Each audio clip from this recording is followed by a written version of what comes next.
AP కూటమి ప్రభుత్వంపై బురద చల్లాలన్న వైసీపీ భారీ ప్లాన్ బయటపడింది. గుడివాడలో పేర్నినాని ఫోన్ సంభాషణ లీక్ ఇప్పుడు హాట్ టాపిక్గా మారింది. కూటమి వైసీపీ నేతల మధ్య జరిగిన గొడవకు కులం రంగు పులిమి వివాదం చేయాలని పేర్నినాని ప్రయత్నించినట్లు ఆ వీడియోలో స్పష్టమైంది.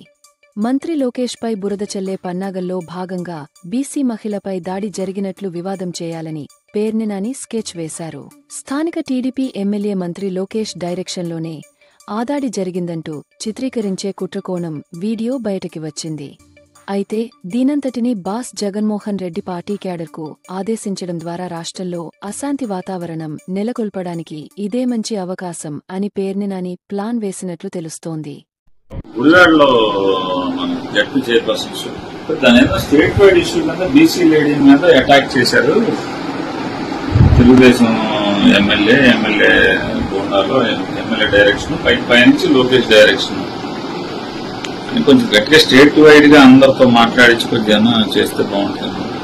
బీసీ లేడీ గౌడ క్యాస్ట్ కొద్దిగా దాన్ని అందరితో లౌడ్ గా కొంచెం టేకప్ చేస్తే బాగుంటుంది.